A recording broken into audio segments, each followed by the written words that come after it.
ಇವತ್ತು ಸ್ವಲ್ಪ ಡಿಫ್ರೆಂಟ್ ಆಗಿರುವಂತಹ ನೀರು ದೋಸೆಯನ್ನು ನಾನಿಲ್ಲಿ ನಿಮಗೆ ತೋರಿಸ್ತಾ ಇದ್ದೇನೆ. ಡಿಫ್ರೆಂಟ್ ಅಷ್ಟೇ ಅಲ್ಲ, ತುಂಬ ಟೇಸ್ಟ್ ಸಹ ಡಿಫ್ರೆಂಟ್ ಆಗಿರ್ತದೆ ಇದರದ್ದು. ಸ್ವಲ್ಪ ಅದರ ಜೊತೆ ಒಂದು ಒಳ್ಳೆಯ ಚಟ್ನಿ ಸಹ ತೋರಿಸ್ತಾ ಇದ್ದೇನೆ.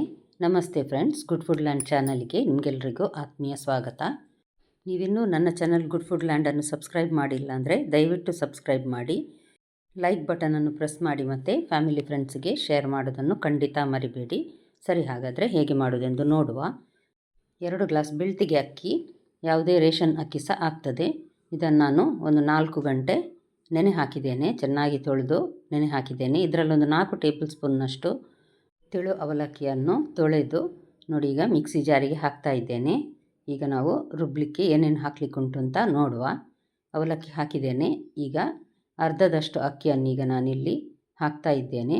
ಅದರ ಜೊತೆ ಒಂದು ಹಿಡಿಯಷ್ಟು ಅಂದರೆ ಸಾಧಾರಣ ಒಂದು ಅರ್ಧ ಹೋಳು ತೆಂಗಿನಕಾಯಿ ಬೇಕು. ಈಗ ಒಂದೂವರೆ ಹಿಡಿಯಷ್ಟು ತೆಂಗಿನ ತುರಿಯನ್ನು ಹಾಕಿದ್ದೇನೆ. ಮತ್ತು ಅದಕ್ಕೆ ಒಂದು ಮುಳುಗುವಷ್ಟು ನೀರು ಹಾಕಿ ನುಣ್ಣಗೆ ರುಬ್ಬಬೇಕು. ಇದನ್ನು ನೀರು ದೋಸೆಗೆ ತುಂಬ ನುಣ್ಣಗಾಗಬೇಕು. ಬಿಸಿ ಆಗ್ತದೆ ಅನಿಸಿದರೆ ಮಿಕ್ಸಿ ಜಾರ್ ಐಸ್ ಪೀಸನ್ನು ಹಾಕಿ ರುಬ್ಬಬಹುದು, ಆಗ ಹೆಚ್ಚು ಬಿಸಿ ಆಗೋದಿಲ್ಲ. ನೋಡಿ, ನಾನಿಲ್ಲಿ 2ನೇ ಸಲ ಉಳಿದ ಅಕ್ಕಿಯನ್ನು ಸಹ ಹಾಕ್ತೇನೆ. ಅವಲಕ್ಕಿ, ಅಕ್ಕಿ ಮತ್ತು ತೆಂಗಿನ ತುರಿ ಇದಿಷ್ಟನ್ನು ಹಾಕಿ ಇದನ್ಸಷ್ಟೇ ನುಣ್ಣಗೆ ರುಬ್ಬಿ ತರ್ತೇನೆ. ನೋಡಿ, ನೀರು ದೋಸೆಯ ಹಿಟ್ಟು ಯಾವಾಗಲೂ ತೆಳುವಾಗಿರ್ತದೆ.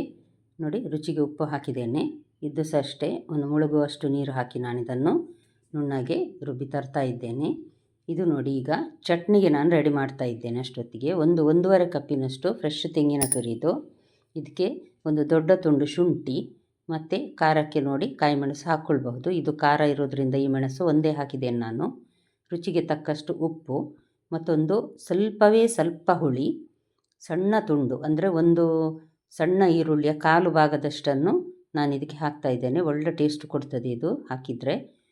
ಮತ್ತು ಸ್ವಲ್ಪ ನೀರು ಹಾಕಿ ಮೊದಲೊಂದು ಸಲ ರುಬ್ಬಿ ನಂತರ ಸ್ವಲ್ಪ ನೀರು ಹಾಕಿ ರುಬ್ಬಿದ್ದೇನೆ. ಇದು ಸ್ವಲ್ಪ ತರಿಯಾಗಿದ್ರೇ ಒಳ್ಳೆಯದಾಗೋದು ಈ ಚಟ್ನಿ. ಇದಕ್ಕೊಂದು ಒಗ್ಗರಣೆ, 2 ಚಮಚದಷ್ಟು ತೆಂಗಿನ ಎಣ್ಣೆ, ಸಾಸಿವೆ ಮತ್ತು ಕರಿಬೇವು ಹಾಕಿ ನಾನಿಲ್ಲಿ ಒಗ್ಗರಣೆ ಸಹ ಕೊಟ್ಟಿದ್ದೇನೆ. ಚಟ್ನಿ ನೋಡಿ ರೆಡಿ ಆಯಿತು.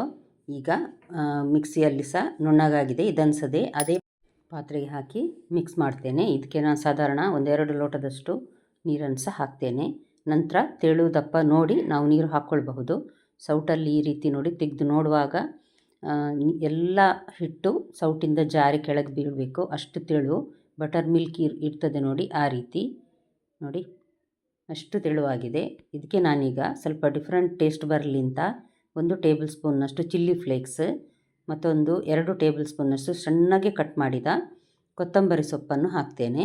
ಇದು ಸಹ ಒಂದು ಎಕ್ಸ್ಟ್ರಾ ಟೇಸ್ಟ್ ಕೊಡ್ತದೆ. ಅದಕ್ಕೋಸ್ಕರ ಪ್ಲೇನ್ ನೀರು ದೋಸೆ ನಾವು ಯಾವಾಗಲೂ ಮಾಡ್ತೇವೆ. ಈ ರೀತಿ ಒಂದು ಸಲ ಮಾಡಿ ನೋಡಿ ಫ್ರೆಂಡ್ಸ್.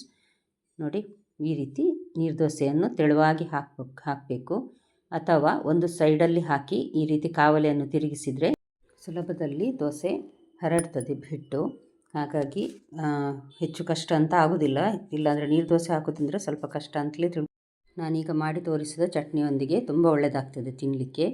ಅಥವಾ ಇದಕ್ಕೆ ಚಿಕನ್ ಕರಿ ಅಥವಾ ವೆಜ್ಜಿದು ಯಾವುದೇ ಗ್ರೇವಿ ಇದ್ದರೆ ಸಹ ತುಂಬ ರುಚಿಯಾಗ್ತದೆ. ನೀರು ದೋಸೆ ಅಂತೂ ಎಲ್ಲರೂ ಇಷ್ಟಪಟ್ಟು ತಿನ್ನುವಂಥದ್ದೇ.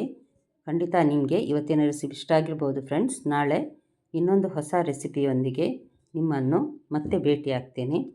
ನಿಮಗೆ ಇಷ್ಟ ಆದರೆ ದಯವಿಟ್ಟು ಲೈಕ್ ಬಟನನ್ನು ಪ್ರೆಸ್ ಮಾಡಿ ಮತ್ತು ಫ್ಯಾಮಿಲಿ ಫ್ರೆಂಡ್ಸಿಗೆ ಶೇರ್ ಮಾಡೋದನ್ನು ಮರಿಬೇಡಿ.